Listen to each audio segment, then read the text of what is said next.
제가 너무 와 보고 싶었고요. 제가 할 얘기를 우리 주목사님이 다 해준 것 같은데, 지구촌 있을 때 제가 참 사랑했던 후배고, 사실 제가 개척할 때 꼭 좀 데리고 나가고 싶었어요. 하나님의 좀 특별한 섭리가 있었던 것 같은데, 불러주셔서 너무 감사하고요. 또 저를 잠깐 앉아서 왜 이렇게 불러주셨을까? 여러 가지 이유가 있겠지만 앞에 뭐 그 얘기는 사실 다 아닌 것 같고요. 하여튼 불러주셔서 감사합니다. 이 밤에 특별한 예비한 은혜가 있을 줄로 믿습니다. 자, 우리 그런 의미에서 말씀 듣기 전에 옆 사람과 같이 한번 축복하며 인사하겠습니다. 당신은 왠지 한국에 있기에 너무 아까운 인물 같습니다. 이렇게 한번 인사합니다. 시작.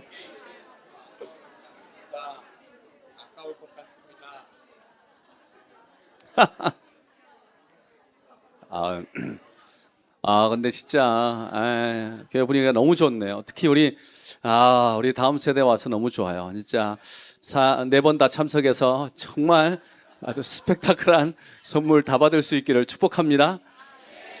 제가 사실 오늘 다음 세대한테는 살짝 좀 미안하긴 한데 제 설교가 조금 어려울 수 있어요. 그렇지만 여러분이 잘 소화해서 정말 여러분의 것들로 만들었을 때 하나님의 특별한 은혜가 함께할 줄로 믿습니다. 제가 그 개척을 하고 난 뒤에 얼마 지나지 않아서 읽은 책 가운데 그 고성준 목사님이 쓴 카이로스라는 책이 있습니다. 이 책에 보면 두 가지의 시간에 대한 게 나오는데, 하나는 다윗의 시간이 나오고 또 하나는 골리앗의 시간에 대한 것들이 나오는데, 인생을 살아가다 보면 누구나 골리앗의 시간을 만난다는 거죠. 근데 거기에서 이기기 위해서는 지금 내게 있는 다윗의 시간을 잘 보낸 사람만이 골리앗의 시간이 왔을 때 이긴다라는 거죠. 그 내용 가운데 이런 게 있더라고요. 당신의 일상을 다윗의 시간으로 만들어라. 매일의 일상을 성령이 역사하시는 특별한 순간으로 만들어라. 그것이 믿음이고 그게 영성이다. 일상을 구속하라. 당신의 일상이 진부함을 벗어나 신선함이 될 때, 당신의 일상의 시간이 다윗의 시간이 될 때, 골리앗을 대면하는 그날 골리앗의 시간에 다윗의 시간에 진가를 보게 될 것이다. 다윗의 시간을 살아내는 사람에게는 골리앗의 시간은 위기가 아니다. 그 시간은 놀라운 하나님의 카이로스의 시간이다. 여러분 아멘입니까? 다음 세대 아멘이에요?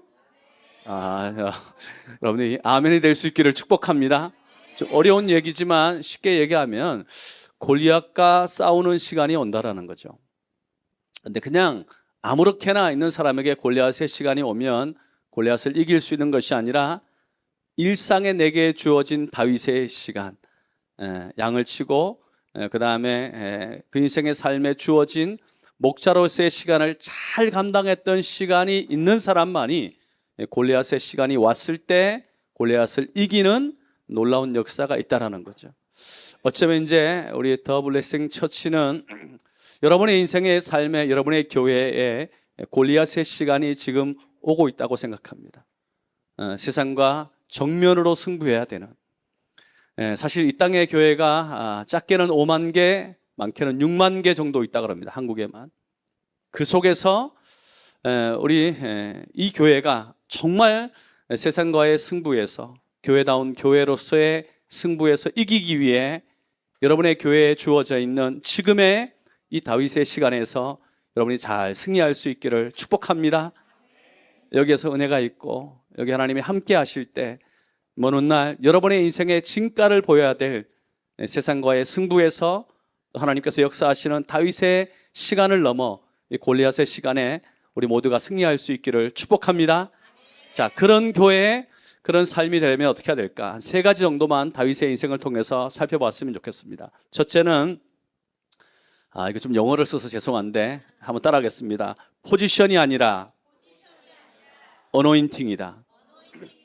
저는 제 인생의 삶 속에 개척하기 전부터 또 개척하고 난 이후에 제 인생의 삶 속에 늘 가지고 있는 것 생각 중에 하나가 뭔가 하면 중요한 것은 포지션이 아니다. 중요한 것은 기름 부으심이다. 그럼 사실 오늘 본문에 읽었던 12절과 14절의 말씀을 다시 보면 이렇게 말하죠. 여호와께서 누구를 떠나? 사울을 떠나 다윗과 함께 하심으로. 지금의 이 당시의 시기에 여러분 왕은 사울이었어요. 왕은 사울이었지만 기름 부심은 다윗에게 있었던 거예요. 저는 이게 너무 중요하다고 생각해요. 내가 지금 어떤 포지션에 있고 어떤 위치에 있고 어떤 직분에 있느냐, 이건 별로 중요치 않아요. 그 삶 위에 하나님의 기름 부심이 있는가, 하나님의 은혜가 있는가, 하나님의 역사하심이 있는가, 저는 이게 훨씬 더 중요한 문제라고 생각해요. 여러분의 교회가 지금 여기에 이 포지션에 이 위치에 있는 게 중요한 게 아니라 전 여러분의 교회에 기름 부심이 있을 수 있기를 축복합니다. 제가 오면서 조금 외람되지만 그런 생각했어요.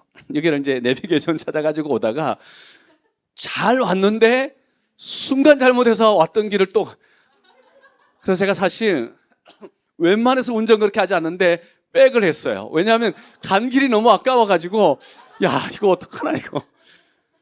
거의 다 왔는데 뒤에 트럭이 빵 하는 거예요. 빨리 앞으로 가라는 거죠.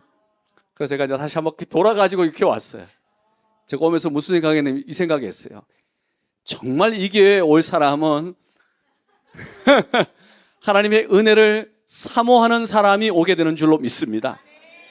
여러분, 근데 사실 이게 나쁜 게 아니에요. 왜 그런가 하면 제가 며칠 전에도 어떤 맛집을 다녀왔거든요. 우리 교회 성도님 한 분이 이렇게 이제 새로 오셨는데 맛집이래요. 제가 그래서 그냥 처음에는 잘 모르고 반응을 좀 시큰둥하게 했어요. 그냥 그렇겠지 생각했는데 자꾸 그 동생 이야기하는데 목사님 진짜 맛집인데요. 그러더니 그러냐고 그냥 그렇다고 생각했는데 나중에 집에 가서 보고 깜짝 놀랐어요. 이거 엄청 맛집인 거예요. 그래서 제가 이제 집사님이 이렇게 등록을 하셔서 목사님 한번 와줄 수 있겠냐고. 그래서 제가 그저께 이제 한번 갔다 왔습니다. 정말 이렇게 굽이굽이 해서 한참 갔는데 거기에 사람들이 맛집이라면 어떤 곳에 있든 관계없이 물어 사람들이 찾아가는 거 보고 제가 무릎을 쳤어요. 지금 한국 교회도 사실 교회 하나 더 세우는 게 여러분 뭐 그렇게 의미가 있습니까? 그렇지만 그 교회가 하나님의 말씀을 붙들고 있고 성령의 임재가 있는 교회라면 여전히 이 땅에 필요한 교회인 줄로 믿습니다.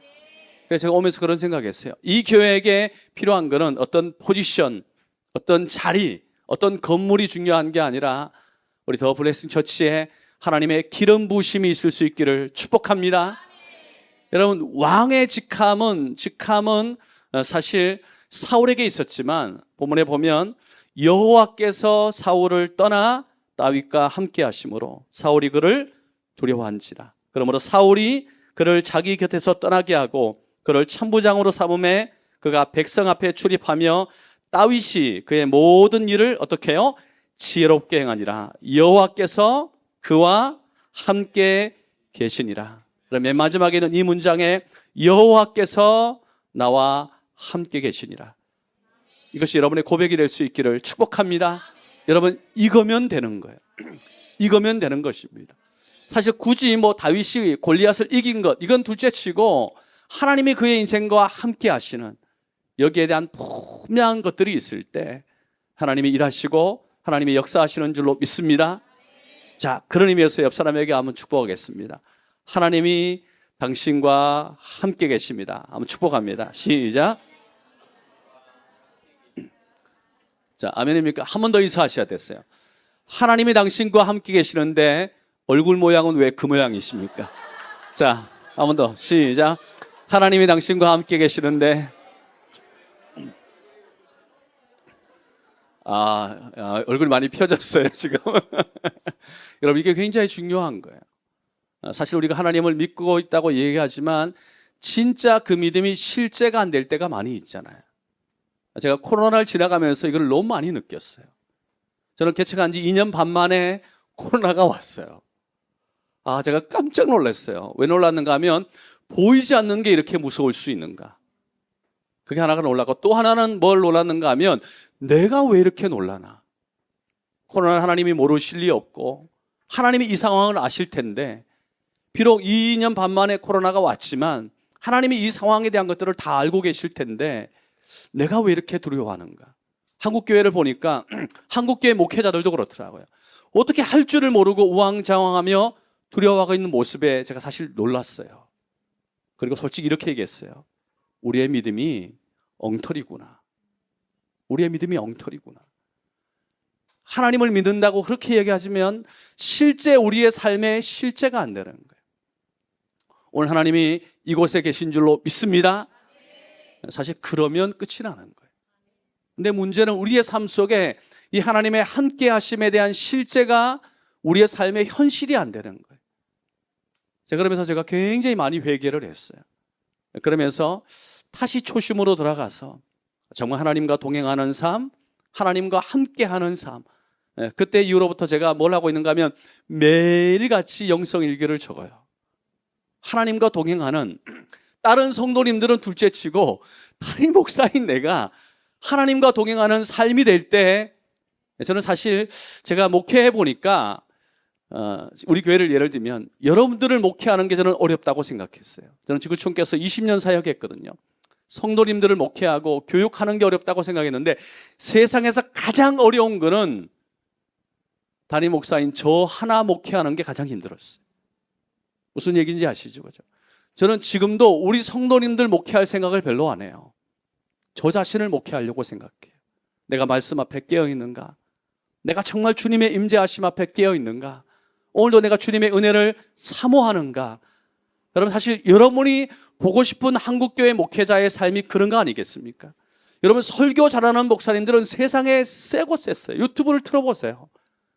정말 여러분이 이곳에 밤늦게 여기까지 찾아온 이유는 정말 목회자다운 목회자, 교회다운 교회를 세우기 위한 열망이 여러분 가운데 있는 줄로 믿습니다.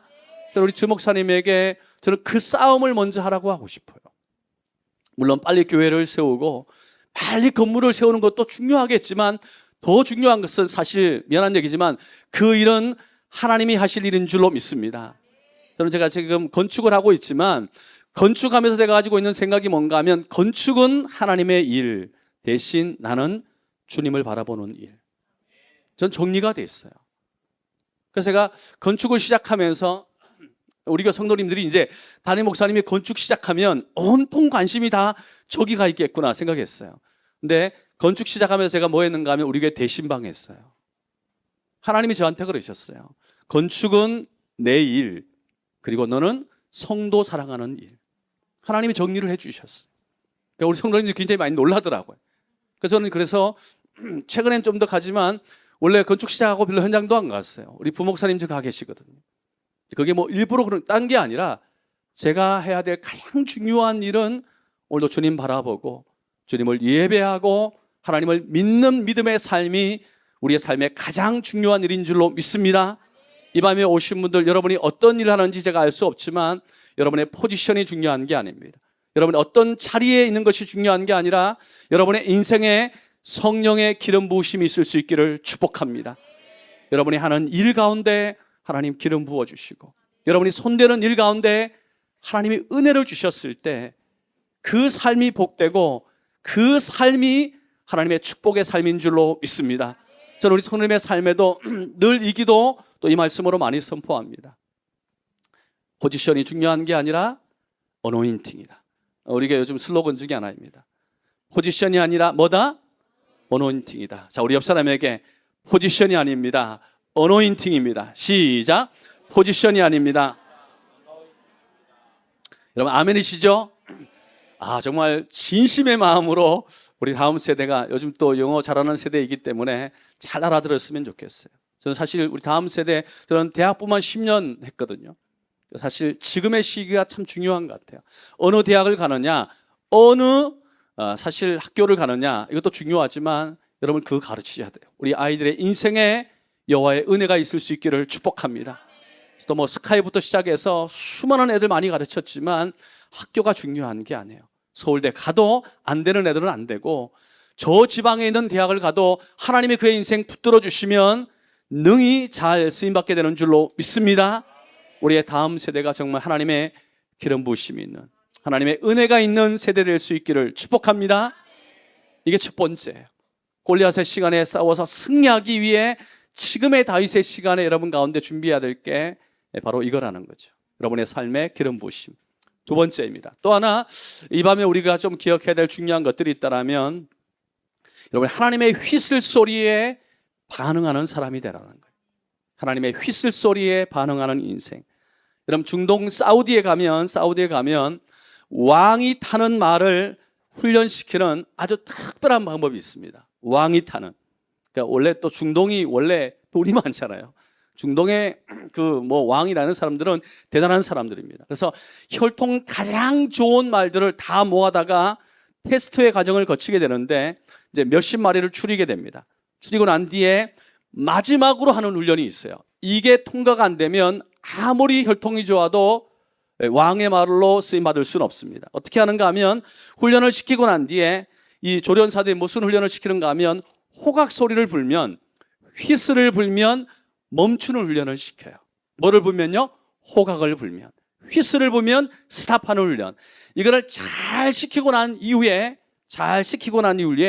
이제 이 말들, 여기에 이제 잘 훈련된 말들을 어디로 가는가 하면 사막으로 끌고 가요. 그래서 하루 이틀 사흘 동안 얘들을 완전히 굶겨버려요. 그러니까 뜨거운 태양 밑에 있으면서 얘들이 막 갈증이 완전히 극에 달하겠죠. 극에 달아있는 그 시기에 하루 이틀 사흘 지나고 난 뒤에 4일째 되는 날 어디로 데려가 가면 오아시스로 데리고 가요. 물이 있는 오아시스로 데려가면 얘들이 이미 가기 전부터 막 흥분하기 시작해요. 왜냐하면 코끝에 물 냄새가 막 나타나잖아요. 이게 막 맡아지기 시작하니까 막 미친 듯이 요동을 하는 거예요. 그래서 이 말들을 어떻게 해요? 탁 풀어놓는 거예요. 그러면 얘들은 어떻게 할까요? 미친 듯이 오아시스에 있는 물을 향해서 가는 거예요. 그때 조련사가 뭘 하는가 하면 뭘 할까요? 휘슬을 부는 거예요. 그때 휘슬을 부는데 대부분의 열의 말들은 다 물에 코를 박는 거예요. 물 먹어야 되니까. 먹어야 사니까. 그 중에 정말 100마리, 1000마리 중에 한 마리 정도가 휘슬에 딱 멈추는 거예요. 아, 모르셨죠? 딱 멈추는 그 말 엉덩이에다가 도장을 딱 하고 찍어요. 이게 보마라 그러는 거예요. 왕이 타는 말.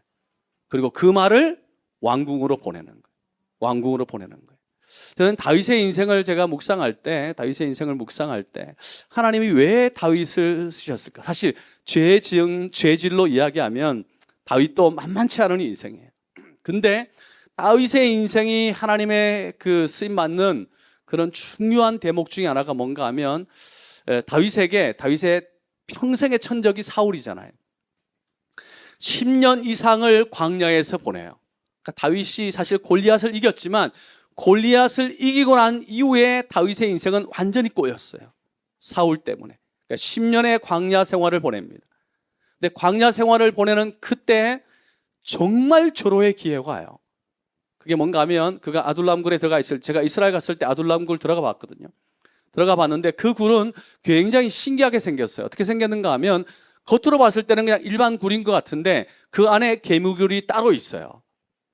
동굴처럼 돼 있는데 그 동굴은 그냥 이렇게 돼 있는데 들어가 보면 개미굴처럼 그 안에 또 다른 동굴들이 있어요.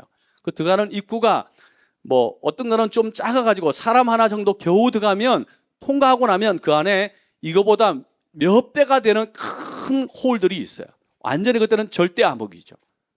그러니까 여러분 생각할 때 사람이 옆에 왔는데 어떻게 그거 모르냐고. 몰라요. 제가 들어가서 보니까 완전히 안 보여요. 바로 앞에 코가 있는데도 사람 느낄 수 없는. 그리고 특히 밖에 있다가 들어가면 더 안 보이잖아요.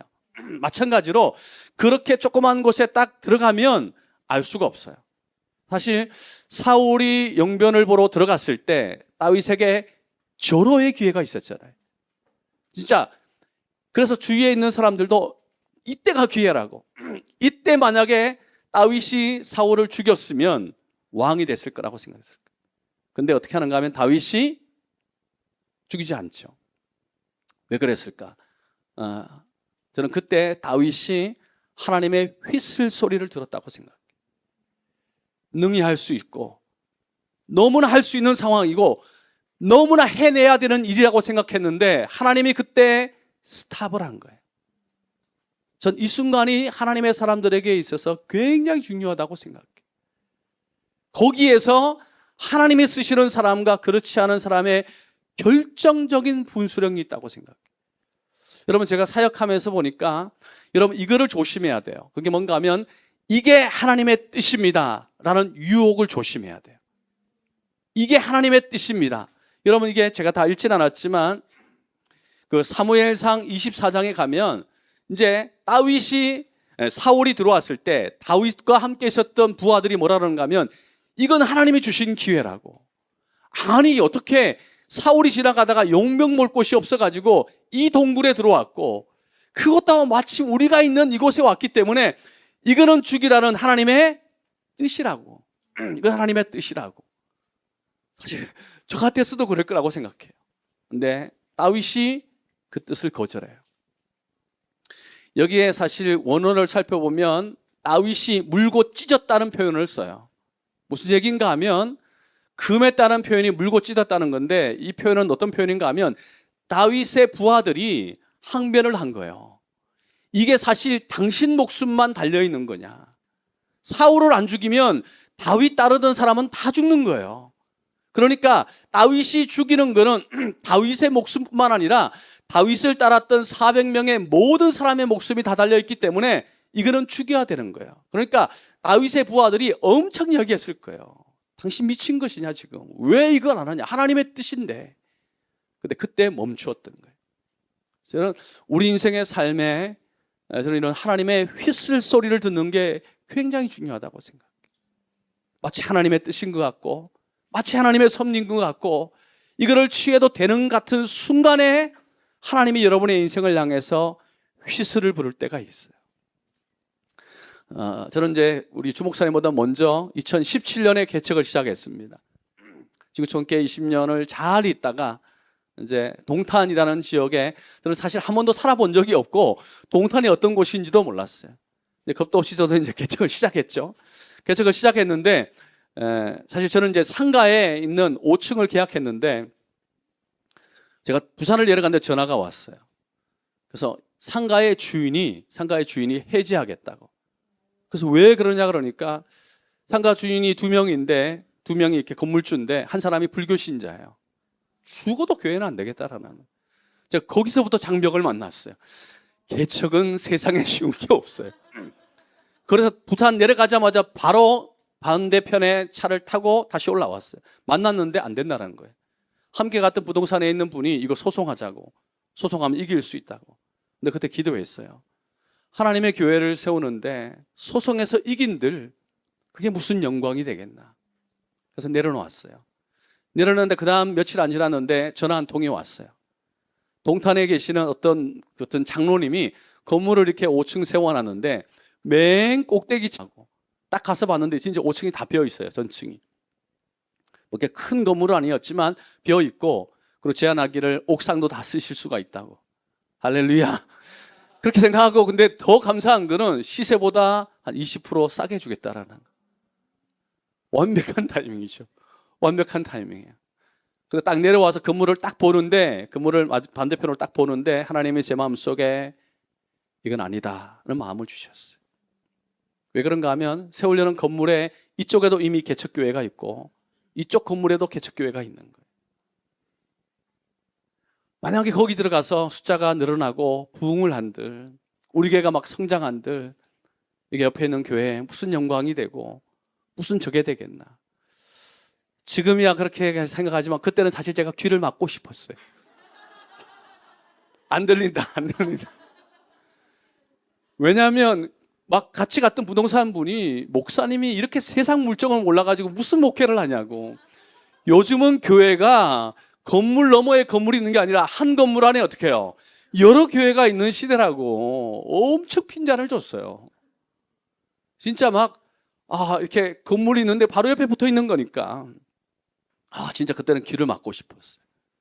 진짜 그냥 세상의 시류에 흘러가는 대로 모른 척하고 이러면 시세에 그렇게 한다는 게 제가 목회자가 돈에 그렇게 해간 줄 그때 알았어요. 이게 그냥 말하지 않았는데 본능적으로 위에서 숫자가 지나가요. 이거를 내가 놓치면 지금 얼마를 손해봐야 되는지를 제가 이렇게 손이 부들부들 떨리더라고요. 근데 결론적으로 말씀드리면 내려놓았어요. 제가 이때 내가 순종하지 못하면 나는 평생 못할 수 있겠다. 이때 내려놓지 못하면 평생 내가 여기에 끌려다니겠다. 그래 내려놨어요. 그리고 함께하는 분들과 다시 금식하면서 같이 교회 찾자고. 우리에게 딱 예비된 곳을 하나님이 주실 거라고. 그래서 사실 그래서 지금 있는 저희 교회도 지금 상가에 있어요. 상가 5층에 3층에 있습니다. 굉장히 사실 왜 교회들이 꼭대기에 있는가 보니까 싸서 다 올라갔더라고 보니까. 3층은 더 비싸요. 비싸가지고 많은 그 대가 지불을 많이 했죠. 제가 처음 건물을 얻고 나니까 지나가는 분이 저한테 뭐라 그러는가 하면 어떤 분이 그러더라고요. 목사님 여기에 기도원 하려고 그렇게 교회를 얻으셨냐고. 대중교통이 하나도 안 오는 곳이에요. 대중교통이 진입이 안 되는 거예요. 그러니까 건물을 얻었는데 여기 기도원 하려고 그렇게 얻었냐고. 저는 그게 무슨 말인지 몰랐어요. 왜냐하면 제가 뭐 이렇게 계책을 해본 역사가 없잖아요. 그냥 뭐 세우면 되는 건다고 생각했지 이게 뭐 입지가 어떻지 그런 것들은 생각을 안 했어요. 근데 그렇게 하고 얼마 지나지 않았는데 토요일 오후에 가는데 어떤 자매 한 명이 생각났어요. 지구촌에 청년부에 있던 자매인데 딱 전화하는데 첫 마디가 이거였어요. 목사님 뭐 알고 전화하셨냐고. 아니라고 그냥 생각나서 그냥 마음 주셔서 전화했다고. 이 자매가 서울에서 발레하는 자매인데 자기가 지금 2호점을 계약하고 왔다라는 거예요. 목사님 어디에 계약했는지 한번 맞춰보라 그러더라고요. 서울에 있었으니까 뭐 강남이나 청담동 뭐 이런 게. 근데 이 친구가 어디에 했을까요? 그죠? 동탄에 한 거예요. 동탄에 했어요. 그래서 자매가 또 하나 얘기하는 게 목사님 건물이 어디인지 맞춰보세요 그러더라고요. 그럼 동탄이 그래도 제법 큰 도시입니다. 건물이 많아요. 뭐 어디 했겠지 그런데 저희가 리더스뷰 3층에 있는데 세상에 이 자매가 리더스뷰 4층에다 한 거예요. 그래서 내가 야 너 정신이 있냐? 왜 서울에 있던 애가 멀쩡하게 내려와서 왜 여기다가 건물을 얻냐? 근데 이 자매가 서울에서 굉장히 발레가 잘 됐던 친구인데 2호점을 내는데 기도하는 가운데 하나님이 2호점은 좀 의미 있게 선교적으로 잘 쓰임 받았으면 좋겠다 기도했다라는 거예요. 근데 기도하면 할수록 누구 생각이 났을까요? 제 생각이 난 거예요. 사실 뭐 제가 담당을 했던 그런 자매도 아닌데 생각이 났다라는 거예요. 2번, 3번 나중에 마음 변할까 싶어가지고 이 자매가 그냥 와서 그냥 계약을 해버린 거예요. 그리고 하는 말이 뭔가 하면 목사님 교회 교육관은 없으시죠? 자기는 주중에 하고 나면 되니까 주일날 이 건물 교육관으로 쓰세요. 할렐루야. 저는 그래서 교육관이 생긴 거예요. 여러분들 여기서 하나님이 인큐베이터의 시간을 주신 이유는 꿈꾸라고 주신 줄로 믿습니다. 하나님이 이렇게 연결하니까 저는 어떻게 연결되었는지 모르겠지만 그렇게 연결이 되었어요. 참 감사한 게 그 자매가 와서 저희 목자가 되고 저희 교회에 등록하고 그리고 감사하게 한 개였던 발레학원이 3개가 된 줄로 믿습니다. 3 공간을 얻었어요. 자연적으로 저희 교회는 교육관이 3개가 되었어요. 할렐루야. 남의 얘기라고 너무 별로 아멘이 약하신데 여러분의 교회도 이렇게 될 줄로 믿습니다. 여러분 하나님을 믿으세요. 제가 그때 많이 손해보고 많이 마이너스 됐다고 생각했는데 우리의 보기에는 마이너스지만 하나님은 결코 손해보게 하지 않는 하나님이신 줄로 믿습니다. 제가 그때 많이 반성이 됐어요. 정말 여러분의 인생의 삶 속에 여러분의 교회가 그분이 여러분의 인생에 뭐를 말씀하시는지 여러분 지역이 어떠면 어떻고 여러분 그게 중요한 게 아니라 여러분의 교회가 이 예배에 아까도 얘기했지만 기름 부으심이 있는가 하나님의 은혜가 있는가 정말 이 속에 우리 다음 세대가 와도 은혜를 받을 수 있는 예배가 된다라면 여러분 어디에 어떤 곳에 있다 할지라도 여러분들이 이런 교회를 찾고 있지 않습니까? 전 여러분의 교회가 정말 이 지역에서 정말 가고 싶은 교회 여러분이 시설 좋아서 사실 교회 찾아가는 거 아니잖아요. 정말 말씀이 살아있고 그래서 예배가 뜨거움이 있고 저도 사실 개척의 7년 동안 외부나 이런 데는 거의 나가지 않습니다. 저도 주중에 있으면 제가 화요일 날 제자 훈련하고 수요일 날 목자 모임하고 금요일 날 저녁에 그다음에 우리가 지금 목자 모임 있고요. 그다음에 토요일 날 제자 훈련 또 해요. 주일 날은 전도 폭발하고 저는 사실 담임 목사가 줄 수 있는 최고의 선물은 담임 목사가 여러분과 함께하는 거라고 생각합니다. 여러분, 그런 교회를 찾고 그런 교회를 위해서 기도하고 있지 않습니까? 사실 제가 우리 주 목사님을 좀 알지만 좀 후배지만 정말 좋은 목사예요. 여러분들, 저는 늘 기도했어요. 하나님, 제가 평생에 좋은 성도님들을 만날 수 있는 축복을 주십시오. 전 이게 목회자의 복이라고 생각해요. 저는 반대로 성도님들도 마찬가지라고 생각합니다. 좋은 목회자를 만나는 게 평생의 복인 줄로 믿습니다. 제가 한국교회 나가보면요, 한국교회가 왜 힘든가 하면 서로 싸우고 서로 갈등하다가 그 좋은 시간들을 다 낭비해요. 제가 개척하고 난 뒤에 우리 교회 오셔서 정말 눈물 흘리는 분들 많이 봤어요. 20년, 30년 섬겼던 교회가 산산이 갈라져가지고 오는 분들을 보고 제가 너무 마음이 아팠어요. 사실 그래서 오시는 분들 볼 때마다 제 마음속에 다짐하는 게 있어요.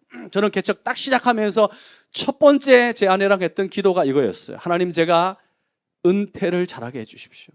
전 지금도 마찬가지예요. 하나님, 내가 피니시를 잘하게 해주십시오. 저는 제 아내랑 저희 마지막에 정해지니까 지금을 어떻게 살아야 되는지를 제가 알겠더라고요. 내가 마지막에 건강하게 피니시를 잘하기 위해서는 지금의 시간을 소중하게 잘 보내는 게 너무너무 중요하더라고요. 우리의 인생의 삶 속에, 여러분의 삶 속에 정말 교회다운 교회, 정말 이런 곳에 있는 게 나중에 여러분의 인생의 추억이 되고 은혜가 될 줄로 믿습니다. 정말 저희도 먼지 많이 마셔봤고요. 저도 인테리어 하면서 진짜 한 10년 먹을 이렇게 먼지를 다 마셔봤는데, 하나님의 정말 일하시는 곳에 있는 자체가 축복이고 은혜인 줄로 믿습니다. 성도님과 같이 고생해보고 교회 세우는 것이 여러분의 평생에, 그래서 우리 성도님과 함께 우리가 교회다운 교회, 예배다운 예배, 정말 하나님의 사람다운 하나님의 사람으로 세워지는 것이 여러분의 교회 목표가 될 수 있기를 주님의 이름으로 축복합니다. 자, 마지막 하나만 더 살펴보겠습니다. 또 외부 강사가 왔는데 너무 길게 하면 또 안 되기 때문에, 정말 우리가 골리앗의 시간에 승리하기 위해 세 번째 필요한 것은 6 to 7의 정신을 기억하라는 거죠. 자, 오늘 또 영어가 좀 많이 나오는데요. 자, 한번 따라하겠습니다. 6 to 7의 정신을 기억하라. 좀 메모리가 되시죠? 우리 옆 사람에게 한번 잊어먹지 않기 위해서 시작. 6 to 7의 보니까요. 이쪽이 확실히 발음이 좋네요. 보니까. 이렇게 살짝 들리는데, 발음이 많이 굴러가는 소리가 나는데, 이게 뭔가 하면 6 to 7은 다윗이, 다시 다윗의 얘기로 가면 다윗이 사랑했던 게 법궤예요. 하나님의 법궤. 그래서 오벳에돔의 집에 있던 하나님의 법궤를 그가 이제 다윗이 가져오려고 그러죠. 우리 또 교회 다니시는 분들은 좀 아시죠, 그죠? 왔을 때 다윗이 막 너무 좋아해서 춤을 추는 그 장면 속에 사무엘하 6장에 그런 말씀이 있어요. 근데 중요한 거는 여기서 우리가 배워야 될 중요한 것 중에 하나가 사무엘하 6장 13절 14절에 보면 이렇게 돼 있죠. 여호와의 궤를 맨 사람들이 몇 걸음요? 6걸음을 가매 다윗이 소와 살찐 송아지로 뭐를 드리고? 제사를 드리고. 사실 요 이야기가 있기 전에 원래 이스라엘 백성들이 다윗과 함께 법궤를 가져오려고 그러다가 짜릿 잘못해서 우사가 법궤를 잘못 만져가지고 즉사한 적이 있어요. 그래가지고 다시 그냥 오베데돔의 집에 두었다가 원래는 예루살렘으로 모시고 오고 싶었는데 못했다가 다시금 오베데돔의 집에 복을 주면서 다윗이 법궤를 모시고 오려고 그래요. 근데 중요한 거는 여기서 모시고 올 때 6걸음. 우리가 여기서 3가지를 배웠으면 좋겠는데, 첫째는 뭔가 하면 여기 하나님의 법궤를 가지고 오는 방법이 있어요. 원래 우사는 어떻게 가져왔는가 하면 그거를 술에 실어버렸어요. 여러분, 하나님의 법궤는 구약의 출애굽기나 보면 법궤를 가지고 오는 방법을 제사장에게 명시해 두었어요. 자, 사무엘하 6장 13절 다시 보면 여호와의 궤를 어떻게 해요? 메고 왔다 그랬어요. 이게 법궤를 가지고 오는 원칙이에요.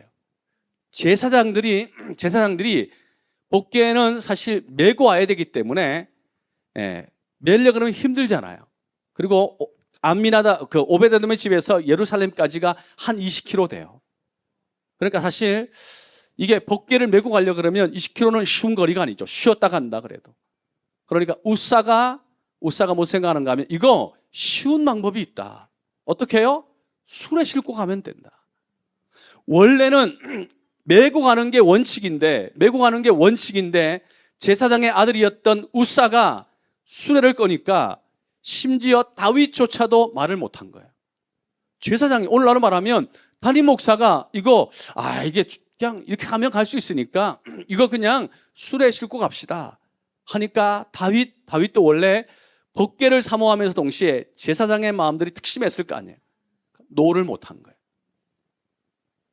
여기에 주는 우리에게 첫 번째 레슨이 뭔가 하면 여러분들 우리가 정말 하나님의 은혜를 사모하고 하나님의 법궤, 하나님 말씀의 은혜를 사모하는 사람들은 저는 법궤를 매는 수고를 감당해야 된다고 생각해요.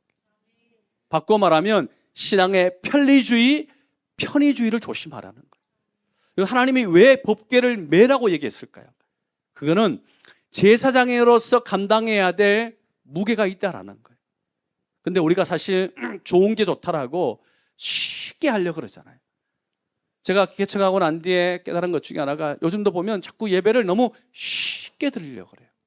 그리고 쉽게 은혜 받으려고 그러고. 그래서 그게 그냥 귀만 밝아져가지고 유튜브 틀면 그냥 나한테 은혜 되는 얘기만 계속해서 들으려고 그래요.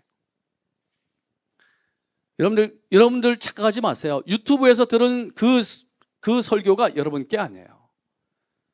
여러분 귀만 즐거워서 나는 그거 들으면 내가 그렇게 된다고 생각하지만 천만의 얘기예요.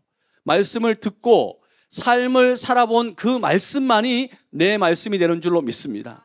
여러분 설교에 그렇게 많이 듣는데 그 말씀이 여러분의 인생에 능력이 되지 않는 이유는 여러분의 귀 여기만 남아있는 거예요. 그때만 살아가는 것 같고 그때만 된 것 같고 근데 실제는 없는 거예요. 어떤 사람 신앙의 편리주의와 편의주의를 뒤로 하고 한 말씀 듣고 난 뒤에 실제 말씀을 심어본 열매를 거두어본 사람만이 능력 있는 그리스도인의 삶을 살아가는 줄로 믿습니다. 여러분 그래서 신앙의 편리주의나 편의주의를 조심해야 되는 거예요. 좀 어렵더라도 여러분들 예배 자리에 있을 수 있기를 축복합니다. 저희도 코로나 때도 그렇지만 코로나 끝나고 난 뒤에 정말 감사한 게 우리 교회는 100% 이상이 지금 더 성장해서 더 나오시는데요. 거의 예배로 다 나오셨어요. 우리 성도님들한테 저는 설교를 잘하려고 그렇게 생각하지 않아요. 설교 잘하는 분들은 유튜브에 했어요. 근데 진짜 저는 우리 성도님들에게 저는 목회자로서 살고 싶어요. 그냥 설교 잘해가지고 우리 목사님 설교 잘한다. 사실 그거는 여러분들이 별로 원하는 게 아니잖아요. 진짜 사랑하는 사람들에게는 맨날 어떻게 초콜릿만 줘요. 맨날 어떻게 당근만 먹여요. 싫은 소리하고 힘들지만 들어야 될 얘기를 하는 목회자가 진짜 목회자인 줄로 믿습니다. 그래서 우리 장로님들한테도 얘기해요. 지금 이번에 제자훈련에 70 넘은 장로님이 들어오셨어요. 장로님이 이때 싫은 소리 들을 때가 축복이라고. 여러분 장로님 권사님 되면 요즘은 싫은 얘기 안 해줘요. 여러분이 이 시기에 정말 어렵지만 부담이 되는 얘기를 달게 들을 수 있기를 주님의 이름으로 축복합니다. 그게 여러분의 영혼에게 유익한 거예요. 신앙의 편리주의와 편의주의에 편승하지 말라. 그리고 또 하나는 6 to 7의 원칙이. 아까도 얘기했지만 다윗은 6걸음 가고 소를 잡았어요. 그리고 또 지나가서 6걸음 가고 새로 시작하는. 여러분 그냥 쭉 가고 난 뒤에 할 수도 있지만 다윗이 가지고 있었던 이게 초심의 마음이에요. 6걸음 가고 제로 베이스로 가서 다시 시작하고 가서 다시 시작하고. 제가 최근에 저희 교회에서 다윗 시리즈를 제가 설교했거든요. 저거 하고 난 뒤에 제가 다시 많이 반성했어요. 저희 교회가 사실 하나님의 은혜로밖에 설명할 수 없지만 어쨌든 간에 저희가 많이 좀 숫자적으로 좀씩 성장했어요. 그러다 보니까 저도 본의 아니게 조금씩 매너리즘이 나갈 때가 있고 조금씩 그런 마음이 들 때가 있어요. 제가 정신이 바짝 두었어요. 처음으로 돌아가자. 초심으로 돌아가자. 저는 처음 초심을 버리면 다 버린 거라고 생각해요. 첫 마음을 끝까지 거가고는. 이게 우리 목회자의 싸움이고 하나님은 이거를 보신다고 생각이 돼요. 전 여러분도 마찬가지라고 생각합니다. 여러분들 가운데는 우리 특히 남자분들 계시는데 일주일에 사실 주일 한 번 예배 드리기 사실 그거 이상 힘드시잖아요. 저는 개척하면서 그런 생각했어요. 사실 남자분들 일주일에 보통 한 번 예배 오시는데 이때 은혜 받지 않으면 사실 방법이 없다. 뭐 수요일, 금요일 오시면 더 좋지만 제가 보는 대부분의 사람들은 일주일 동안 너무 바쁘세요. 주일날 잠깐 시간 내가지고 오시는데 이때 은혜 받아야 된다. 그래서 저는 사실 지금 제가 3부, 4부 이렇게 설교할 때 있지만 제가 그 예배 때 제가 진짜 전력을 다해서 섬겨요. 그리고 일주일 돌아가면 다시 시작하는 마음으로. 그래서 저희 교회도 예배 설교 듣고 나면 기도를 3번씩, 4번씩 해요. 그때 은혜 받는. 그래서 재충전해서 다시 일주일을 살고 다시 여기 와서 여러분이 은혜를 받고 다시 일주일을 살 때 하나님의 은혜가 여러분의 인생에 함께할 줄로 믿습니다. 그래서 6 to 7의 원칙으로 인간이 할 수 있는 최선의 것들을 살고 난 이후에 다시금 돌아와서 제로 베이스에서 다시 하나님의 은혜로 충전해서 한 주를 살아가는 저와 여러분의 인생의 삶이 될 수 있기를 축복합니다. 그러기 위해서라는 여러분들이 이곳에 하나님이 이 교회를 세우게 하신 줄로 믿습니다. 그리고 또 하나 여러분에게 좀 말씀드리고 싶은 거는 이거는 사실 우리 주 목사님에게도 사실 이거를 써놨다가 제가 그래도 지울까 하다가 꼭 이야기하고 싶었어요. 그게 뭔가 하면 우리의 인생의 삶은 성공이 아니라 승리를 위해서 하나님이 부르셨더라고요. 하나님의 성경 어디에 봐도 너 성공해라 이렇게 말씀하신 적이 없어요. 승리하는 게 우리의 목표예요. 저는 목회를 하면서 제 인생의 한결같은 소원은 그게요. 저는 사실 대형교회 주목사도 있었지만 저도 3만 명 정도 되는 교회에 있었기 때문에 큰 교회 하는 목사님들, 대형교회 하는 목사님들을 너무 많이 만났어요. 근데 제가 보고 난 이후에 나중에 이런 경우를 제가 뭐 폄하할 생각은 전혀 없지만 간혹 가다 보면 큰 교회 한다고 해서 세상적인 성공은 있을지 모르겠지만 꼭 거기에 승리가 있는가, 그런 장담하지 못할 수 있다고 생각해요. 저는 제 친구 목사 가운데 저 시골에 10명도 안 되는 성도님들을 붙들고 있지만 정말 하나님 사랑하고 열심히 우리 성도님들을 사랑하며 목회하는 친구를 봐요. 저는 그 친구가 목회에 승리하고 있다고 생각해요. 한국교회는 자꾸 보니까 목회자를 생각할 때도 사업도 마찬가지지만 자꾸만 성공을 생각해요. 빨리 성공해야 된다. 빨리 뭔가를 이루어야 된다. 그래서 사실 저는 우리 교회도 이렇게 막 하면 제가 굉장히 죄송할 때가 있어요. 세상에 어느 개척교회 목사가 열심히 안 하는 목사가 어디 있고 열심히 설교 안 하는 목사가 어디 있어요. 근데 좀 교회가 커졌다고 해서 주목받고 뭐 하면 하나님 앞에 민망할 때가 있어요. 저건 하나님이 하신 거잖아요. 우리가 해야 될 일은 성공이 아니라 교회가 크든 작든 상관없이 하나님 붙들고 우리의 믿음을 지켜가는 승리에 우리의 목표가 있는 줄로 믿습니다. 우리 한국교회 모든 목회자의 싸움은 여기 있다고 생각해요. 아무리 큰 교회를 하더라도 거기에 하나님의 영광이 빠지고 자기의 이름이 들어가 있으면 그는 승리한 목회가 될 수 없다고 생각해요. 아무리 작은 목회를 하고 한 사람의 영혼을 놓고 선교한다 할지라도 거기에 주님이 있고 그 목회자가 주님을 바라보고 있다면 그 목회자는 목회에 승리하고 있는 목회자인 줄로 믿습니다. 저는 제 인생의 삶이 저는 뭐 세상의 어떤 성공을 떠나 저는 제가 승리하는 목회자가 되고 싶어요. 교인의 숫자의 모임과 관계없이 지금 어떤 사람이 나를 알아주는가와 관계없이 정말 주님 내가 끝까지 잘 붙들고 마지막까지 초심을 놓치지 않고 끝까지 가는 게 전 저의 싸움이고 저는 거기에 승리하는 게 이게 중요하다고 생각해요. 저는 그래서 제 같이 사역할 때 저는 뭐 다른 사람들이 두려운 게 아니라 저는 제 가족이 두렵고요. 특히 저희 와이프가 가장 두렵습니다. 그리고 저희 같이 하는 우리 사역자들이 두려워요. 왜냐하면 이 사람들이 가장 나를 잘 알기 때문에. 사실 성도님들에게는 얼마든지 제가 여러분들 하면 좋은 이미지 메이킹 할 수 있어요. 근데 제 아내는 저를 알잖아요. 그래서 저와 함께 사무실에 쓰는 저희 사역자들은 가장 저를 잘 알아요. 저는 그런 생각해요. 제가 열심히 설교하는데 제 아내가 뒤에 앉아가지고 고개를 도리도리 하고 있어요. 그러면 저는 그 목회는 끝이라고 생각해요. 그렇지 않겠어요? 저는 사실 제가 개척할 때 이게 가장 두려웠어요. 왜냐하면 제가 강의는 웬만큼 할 수 있는데 저희 와이프가 저기 앉아있다고 생각하니까 등줄기에 땀이 쫙 나는 거예요. 근데 진짜 감사한 게 저희 와이프가 제자 훈련을 작년에 저한테 들었어요. 그리고 한 번 더 듣고 싶다고 올해 또 듣고 있어요. 괜찮죠? 그죠? 그리고 제 딸들, 사실 제가 이제 지금 3년째 하고 있는데 딸 둘이 있거든요. 대학생단 된 딸 둘이 있는데 우리 딸들하고 저하고만 지금 3년째 여행을 가고 있어요. 제가 목회가 바쁘고 목회에 대한 시간들이 있지만 우리 딸들과 같이 시간 보내면서 저는 물론 신동탄지구촌교회 목회를 앞으로도 최선을 다해서 할 거예요. 그렇지만 제 인생의 목회의 첫 번째는 패밀리예요.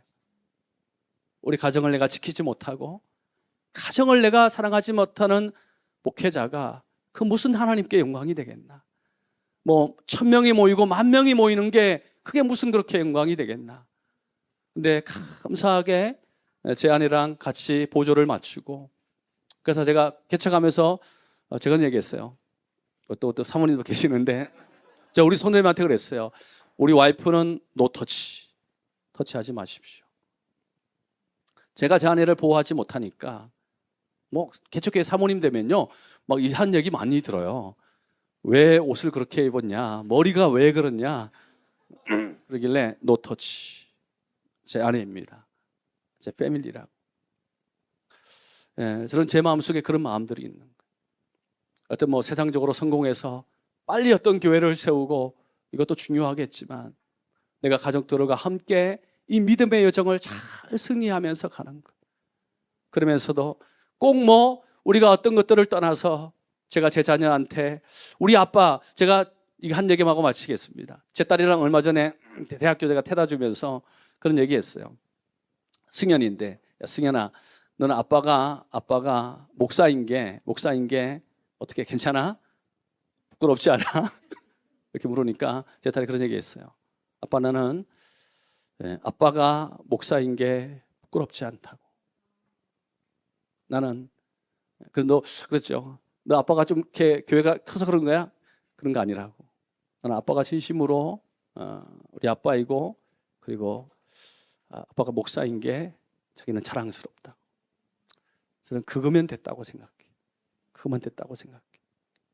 여러분 사실 우리 주목사님 또 사모님을 위해서 많이 기도해 주세요.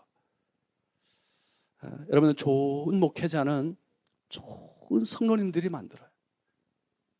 정말 좋은 목회자는 좋은 성도님들이 만들어요. 제가 사실 교회 개척하고 난 뒤에 가장 우리 성도님을 보고 많이 눈물을 흘렸어요. 얼마 전에 우리 교회 건축한다고 우리 30대 된 집사님인데 커피숍에서 일해요. 알바해가지고 100시간 되는 헌금을 가지고 저한테 가져왔어요. 여러분 그거 보고 어떻게 눈물을 안 흘려요? 돌아가는 내내 울었어요. 내가 이런 성도님들이 계시는데 정신 똑바로 차리고 내가 목회해야지. 내가 어떻게 딴짓하고 딴 생각하고 할 수 있겠나. 저는 저희 성도님들이 저를 많이 가르쳤어요. 그래서 제자훈련에 있을 때마다 그런 눈물들이 많이 있어요. 한 분은 목회자 따님인데 처음에 왔을 때 완전히 그냥 넌 크리스찬 그런 사람이었어요. 완전히 반대 그거였는데 최근에 제자훈련에 들어와서 지난주에 자기 커밍아웃 했어요. 진짜 자기가 너무 잘못했다고. 제자훈련 시간에 펑펑 눈물 흘리면서 자기가 그동안 성도님에게 받은 상처 때문에 완전히 저거가 있다가 이제 다시 부모님이 섬겼던 하나님, 내가 다시금 알기 원한다고. 저는 여러분의 교회가 이런 좀 교회를 만들어갈 수 있기를 주님의 이름으로 축복합니다.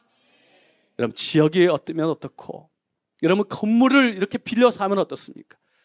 여기에 하나님의 은혜가 있고 여기에 기름 부으심이 있으면 그걸로 족한 줄로 믿습니다.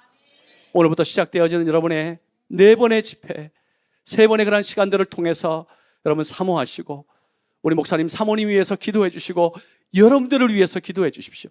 여러분만 뭉쳐있고 여러분만 하나 되어 있으면 그 위에 하나님이 일하실 줄로 믿습니다. 여러분만 오롯이 하나님께 집중되어 있으면 아무리 어렵고 아무리 힘들어도 하나님은 길을 내실 줄로 믿습니다. 우리가 이 밤에 이 하나님을 붙들고 기도하는 저와 여러분의 삶이 될 수 있기를 주님의 이름으로 축복합니다. 우리 같이 한번 기도하겠습니다.